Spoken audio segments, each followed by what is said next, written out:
we shall find such harmony. Born of all we've known together, of Christ's love and agony, of Christ's love and agony, of Christ's love and agony.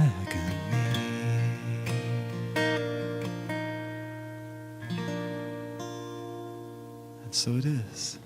Amen. Beautiful. Well, good morning, everyone. Good morning. Wow. Good morning. I was just wondering, I did use my deodorant this morning. Why aren't you guys sitting up here? I'm just teasing you. Well, it's great to see all of you here today and to explore some opportunities and ways of growing in our own understanding and awareness of the presence of God in our lives in so many ways, and the blessings that means, and the blessing that really it means to be a part of the divine process. You know, we've been working with a very powerful work, a very transformative work, a work that has been personally very transformative for me in my life and blessed me in so many ways, and just really shifted my energy and my consciousness in working with it in different areas of my life, and really gotten me through some really challenging and difficult times in life. And I know that, and Julia shared the same, that it's really been one of those works that's just made a huge difference. And it's the work of Spiritual Economics by Eric Butterworth, and it's the principles and process of true prosperity. So we've been talking about true prosperity and what true prosperity means and what it is, and how to move into, what is the process for moving into an energy and a consciousness of true prosperity. And we have, Eric defines true prosperity, and so many prosperity teachers define that as simply spiritual well-being. And when you have in an energy and a consciousness of spiritual well-being, you are also experiencing well-being in all areas of your life. So it's not limited to a particular area. And so there are ways that we can move into that energy and consciousness of well-being.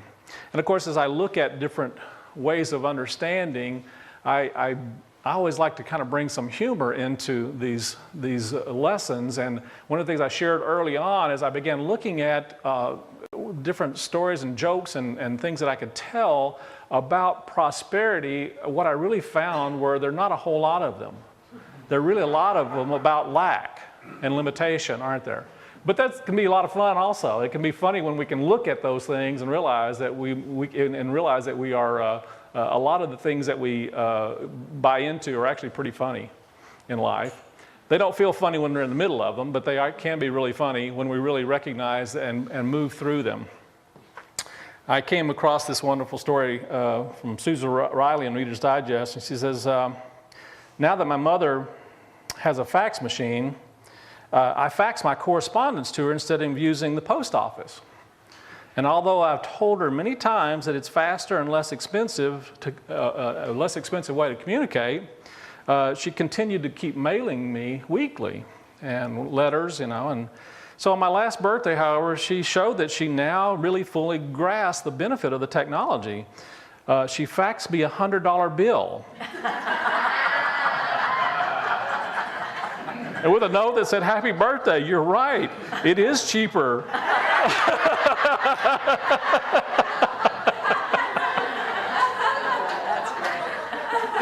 I love technology, doesn't it? Oh my goodness. Oh boy. So there were some friends that took their 5-year-old grandson, Christopher, to church on Sunday, and being a member of the choir, Betty went out and looked and took her place up in the choir, you know, and we had a choir here sing last week, as a matter of fact, Chris. It was great. We'll have to do that again with you sometime, maybe. Anyway, so Betty went and took her place up in the choir, and Christopher sat with Grandpa in the congregation. And beforehand, she said, now, when I give you the signal, I want you to give Grandpa a little nudge to wake him up. And here's 50 cents. So you can, so if you will, when Grandpa falls asleep, just give him a little nudge and wake him up. And so she's in the choir, and she notices that Grandpa's nodding off over here, and Christopher, she gives him the signal, to wake Grandpa up, and Christopher doesn't do anything. And so she does it again, and Christopher just sits there. And then after the service, she goes up and says, well, why didn't you nudge Grandpa like I asked you to? Well, he paid me $1 to let him sleep.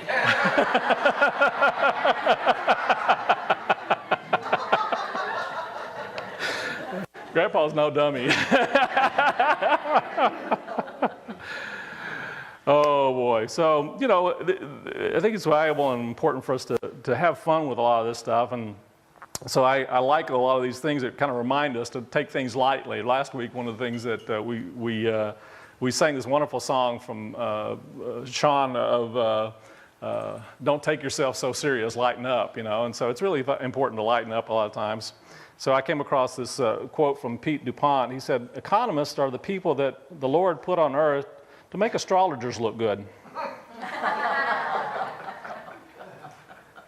For those of you who are astrologers, I apologize.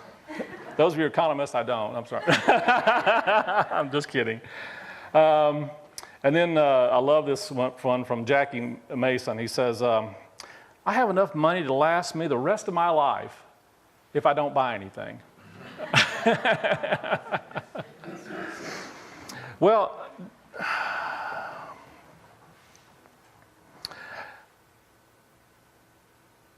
when we look at these spiritual ideas and these spiritual principles about abundance and prosperity, we realize that it's about spiritual well-being. And spiritual well-being really has to do with an energy. It has to do with a consciousness. It has to do with a way of thinking and a way of feeling.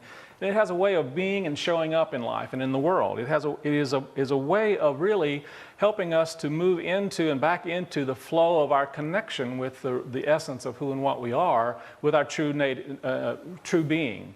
You and I are created in the image and after the likeness of that which creates. We are created in the image and after the likeness of our Creator. So that means, whether we like it or not, whether we're aware of it or not, we are creative beings.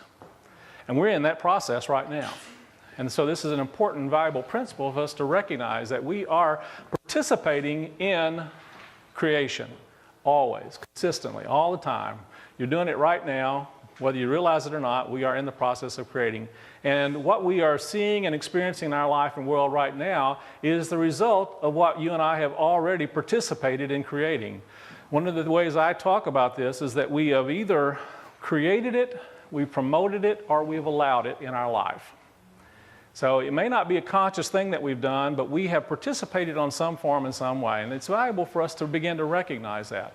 And one of the things that Eric talks to us about is an understanding that one of the ways that we come into a sense of well-being and prosperity, we've talked about how it's important for us to immerse ourselves in an awareness of this amazing divine energy and flow, this creative energy that we're part of. And then the next part of it is to recognize and accept that that energy only works through us. It can't work, the only way that really Spirit can bless us is if we open ourselves to it. And so a big part of our learning and growing is to recognize that it comes into us and through our energy and our consciousness, our way of being and way of thinking. And so he encourages us to really use the energy of our hearts and minds to see and visualize ourselves and our life and our world in the way that we would like to experience it. And focus our energy and our consciousness on and use this amazing capacity of our imagination to see the good in our lives and to really hold that energy and that consciousness in our lives. And then to believe and accept and know that it already is.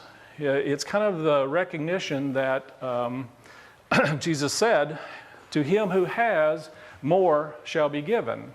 And that seems unfair sometimes, doesn't it? But it really isn't. It's absolutely one of the most fair things in the world. It really is about the energy and the consciousness of having. And when you have an energy and a sense and a feeling of having, the universe responds to that and says, okay, here's more experiences of having. And there's a law of attraction at work. So when we hold that energy of having in our lives, we will experience more of the having.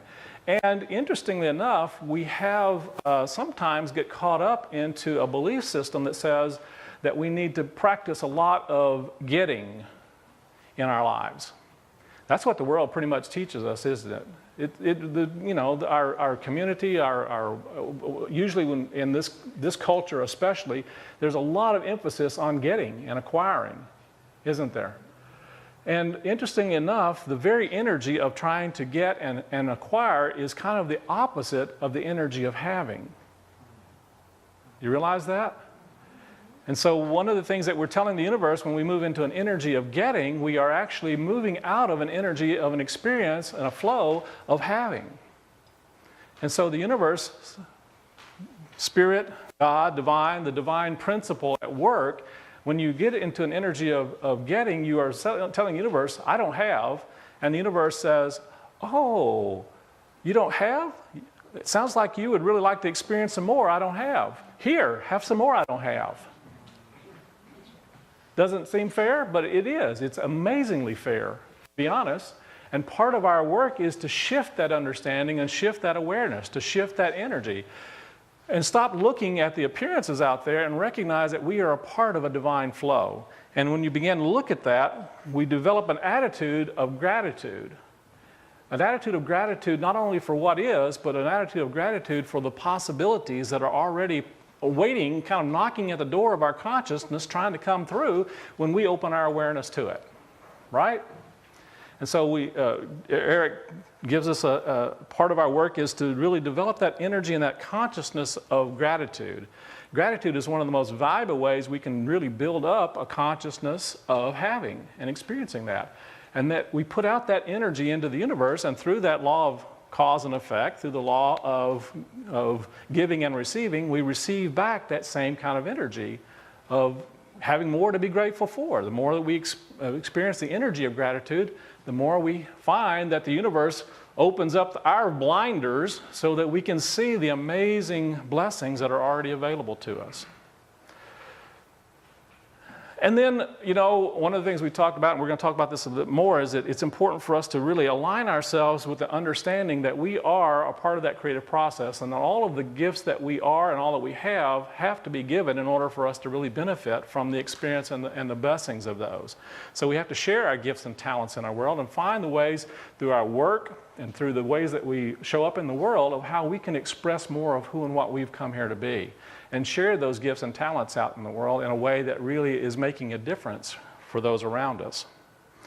And if we find ourselves caught up in a lot of the drama that we find ourselves in our world out here about the economy and everything going to where in a handbasket, what Eric really advises us to do is to, my way of saying it is you uncheck the subscription box to that. You don't buy into all of the stuff that the world out here and the media is trying to present to you that we're all going to, wearing a handbasket, because the reality is we're all going somewhere, but we get to decide which way we're going to go.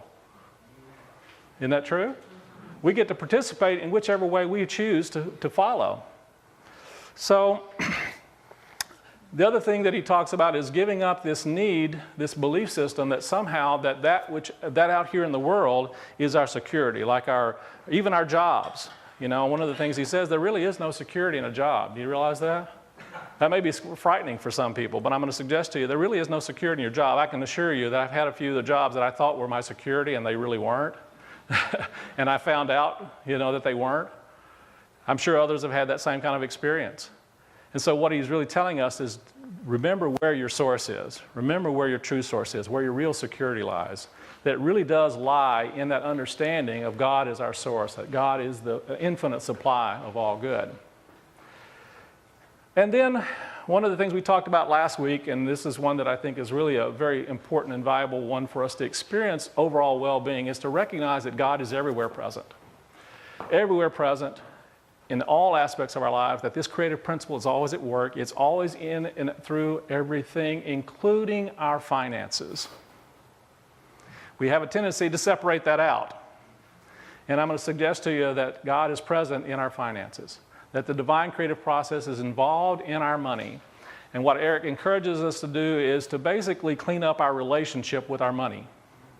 Is to let go of a lot of the belief systems that we've held about money being the root of all evil. This is one of the worst translations ever of Scripture. It really is not the truth. It really has nothing to do with that. It says that a lust for materiality is the root of all types of evils. And that means that if you believe that the material world is the answer to your problems, you got it all wrong. You've missed the mark. Sorry folks, you have sinned. That's what it means, to miss the mark. You have a miss in your understanding. And so part of our waking up is to begin to recognize that all things work together for good. When we love God and allow God to work through us, and yes, God works through our finances. God works through our money. Eric says that money is God in action. It is one of the ways that we can experience the blessings of Spirit if we open ourselves up to it and let go of a lot of our baggage about it. Make sense? So that's part of our work. It's part of exercise of letting go of a lot of the baggage we have around our money. And we've all been brought up with a lot of baggage around money. It's either trying to accumulate all of it or having to hold on to it or you understand what I'm talking about? So it's really important for us to really practice these principles to be able to get into an awareness of the divine flow and to experience God as that amazing creative power that works in blessing us in so many ways of love and joy and peace and yes, and having financial resources to be a blessing in life and to be a part of that.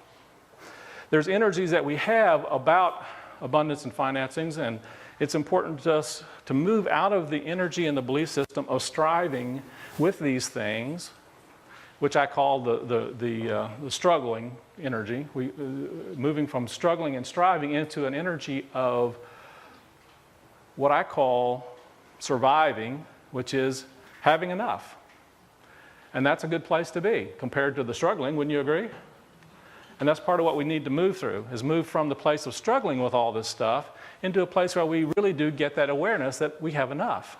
But Jesus said, I came that they may have life and have it abundantly. So I don't think he was saying, okay, stop there. I think he was saying there's even more. And that we're here not only to be a blessing and to have enough for ourselves, but to be a blessing in our world and to be a part of this amazing abundance that is already available and trying to pour in and through us in our lives. And so we move in from the energy of surviving into an energy of thriving. And that energy of thriving really has to do with experiencing and expressing and being in alignment and harmony with all of the blessings that are available to us in life. And so Eric gets into an understanding that one of the most valuable things that we can do is really practice being a part of a divine flow. So we're going to do a little exercise this morning. You guys up for a little exercise? So what I'm going to ask you to do, I'm going to ask you to take a nice deep breath.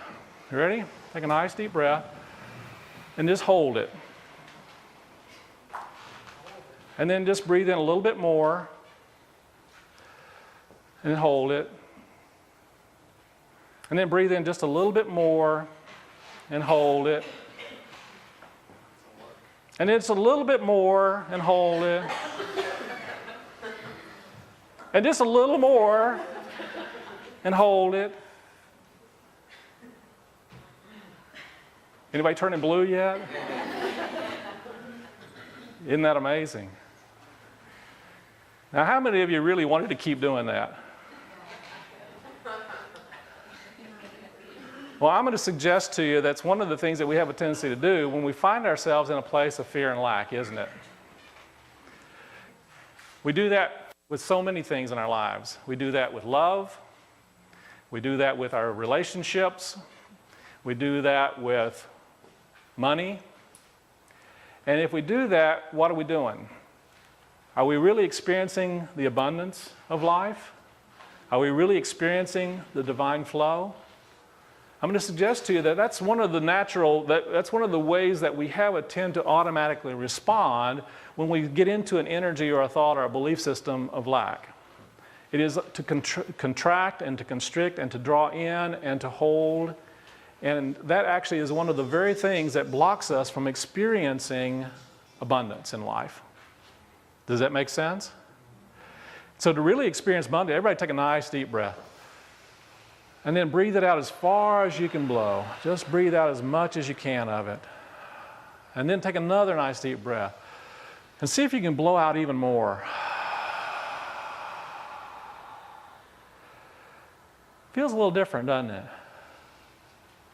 I'm going to suggest to you that's one of the things that allows life to flow through us. It's not just the breath itself, but it is the process. It's the process of breathing in and breathing out. And without the breathing out, there's not going to be any breathing in, is there? And without the breathing in, there's not going to breathing in, there's not going to be either way. You got it, right? It's easy for me to say, right? So a part of what he's talking about is part of our tuning into an energy and a consciousness of real, true abundance and well-being in our lives is being in that continual flow of Spirit blessing us and us being a blessing and participating in being a blessing in life. And by us participating in being a blessing in life, one of the things that we are doing is we are opening up our awareness to the blessings that are already trying in every way to pour in us and through us. Trying to bless us in ways that we haven't really opened up to in our awareness and our consciousness in life. And so he encourages us to get into this energy and this consciousness of giving. And one of the things he talks about in the next chapter is a particular type of giving. And I want to talk a little bit about this, because I've found it to be one of the most valuable spiritual practices that I've ever participated in my life, and also, yes, one of the most difficult and challenging. And that is the practice of tithing. Yes, this is one of the things that I myself at different times in my life had some real struggles with and some challenges with. And I can remember early on when I was involved in the Methodist Church that I really had some challenges with this, and I would kind of dabble with it a little bit here and there, but I never really fully got into the understanding of it, the experience of it. And I've taken some time over my life to really take some time to pray about it and listen and to meditate on what this thing about tithing really is. And one of the things Eric says that really speaks to me in many ways is that when I teach people about growing spiritually, there's a few things that I teach them. One of the things I teach is prayer. I think it's so important for us to be participating in communicating with the divine and really speaking to the divine in ways that we are aligning ourselves with what we truly want to know and experience in life. I think prayer is a big part of that. And meditation is another thing that I teach. And when I teach meditation, it really is about moving into an awareness of our absolute oneness and connection with the divine, and to really get into that experience of that. And when I teach meditation, there's a couple of things that it's important to understand in terms of meditation. There is the state of meditation, which is that state of really experiencing the place where we feel really connected with Spirit, with the divine in our lives. And then there's the practice of meditation that gets us there. And they're not always the same thing. There's lots of different ways you can practice meditation. There's lots of different ways you can move into it. And you sit down and you meditate, you relax, and some people do the breathing, and then you om, or you have a phrase that you hold on to. And it's relaxing our mental faculties so that we can move into a state of an expanded energy and expanded consciousness in life. So I want to suggest to you that one of the things that Eric talks about is that oftentimes when you're taught about tithing early on it wasn't an option actually in early Judaism. It was actually a tithe was a tax. It was a requirement. And I'm going to suggest to you that it was a requirement at that time because it was intended to try and teach us this understanding about moving into a prosperity consciousness, but when it comes from a place of have to, it really doesn't work as well. Does that make sense? And so it really isn't a have to. It's evolved into an understanding that tithing is really a spiritual practice that we do for the purpose of moving into an abundance consciousness. It's a very powerful practice, and Eric says, I recommend it as a practice. It's a very powerful practice, but he always tries to take us another level. And it's important for us to understand, one of the things that has been taught is that it's a magical spiritual law, and that if you just tithe, that everything magically will show up in your life. But one of the things that's important for us to recognize that only happens if we use it as a spiritual tool to shift our energy and our consciousness. Does that make sense? Yes. That's the purpose of it. The purpose of a tithe is to help us to grow spiritually, to help us develop our awareness of a giving and a flowing consciousness. And it's a very powerful way of doing it. It's a very powerful way of moving us into an energy of experiencing having in our lives. And so I want to share with you some things that came to me in my meditation about tithing over the years. Some questions that come up. What is tithing? It's giving 10% of one's income to a person, organization, or institution where we are being fed spiritually or nurtured spiritually. It's a powerful, prospering practice based on these solid principles. And its primary purpose is to move us into an awareness and a consciousness of the presence of the divine flow and being in that divine flow. So, the question, why tithe? And I came across this quote from Buddhism in the Sutta Nipata. Make your offering, said the Master, and as you make it, be pleased in mind. Make your mind completely calm and contented. And focus and fill the offering mind with the giving. From this secure position, you can be free from ill will. And so, in Corinthians it says, God loves a cheerful giver. And so the energy in which you give your tithe is important. So tithing, as I understand it and what I've been taught over the years and I believe to be true, is that it is where you give of your substance to the place where you are being fed spiritually. And part of the reason for that is, there's really lots of reasons, but one of the reasons for that is for you to be in the energy and the flow of giving and having. So let me say a little bit more about that. Tithing, when you give to where you're being fed spiritually, you are actually basically saying to the universe that I'm giving of myself to expand and enhance my connection with the divine and to participate in this divine flow. And so when you give from that space, there is a law at work in the universe called the law of cause and effect. It's also called the law of attraction. And when you're in that energy of giving, the universe says, oh, you're in an energy of giving. And the energy, the universe, the spirit responds with an energy of giving. Does that make sense? When you are in an energy of getting, the universe responds with an energy of getting. Does that make sense? So it tends to, the energy and the vibration that you show up with is the energy and the vibration that the universe responds with. As you sow, so shall you reap. Sound familiar? And that's part of the practice of this, is to begin to move our energy from a place of anxiety and fear and concern about our well-being and about our finances into an energy of trusting and being comfortable with a knowing that we are abundantly provided for. And the more we can practice that consciousness and do it in a consistent way, we will find that the universe will actually reflect back to us that energy and that consciousness. Make sense? All right, there's one other question that always comes up. Charles Fillmore says, tithing is an agreement that we are in partnership with the divine or God in the conduct of our finances. And tithing, which is based on the law that cannot fail, establishes method in giving. It is the surest way ever found to demonstrate plenty, for it's God's own law.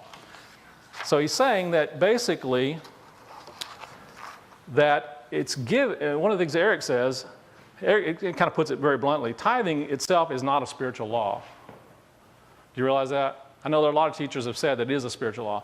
Tithing itself is not a spiritual law. Giving is a spiritual law. Abundance is a spiritual law. God as our source is a spiritual principle and law. Tithing is a spiritual practice that moves us into the consciousness of this. On the front of your bulletin here, Charles put a wonderful picture of training wheels. And one of the things that Eric talks about is that the purpose of tithing is to help train our energy and our consciousness into an energy of giving, so that we are in a place of consistently moving into that energy of giving in our lives. And when we're in that energy of giving in our lives, the universe responds with that same kind of energy. And so we experience the windows of heaven opening and the blessings of heaven pouring out into our lives, because the reality is the windows of heaven are already open, but we're not. The windows of heaven are pouring in and through us all the time. And the purpose of this practice, this spiritual practice, is just like in meditation, is to open us to that knowing and that awareness that we are always in that flow, that we are always abundantly provided for. Now, one of the things I find really valuable also in terms of tithing is, especially when I first started really practicing it and doing it, is when you begin tithing for the first time, oftentimes you'll begin to get a little anxious. You'll find some of the energies of fear and anxiety coming up. You know, that's actually one of the purposes of tithing, in my opinion, because it's those anxieties and those fears, those feelings of lack, those doubts, those questions that come up, the what ifs. I call them yell butts. It's all our yell butts. It's those yell butts that are actually creating the challenges and difficulties in our lives. Do you realize that?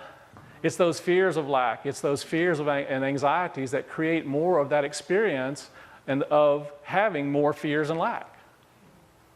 And so part of the value of the practice of tithing is to begin to notice and pay attention and see where we are buying into these kinds of energies.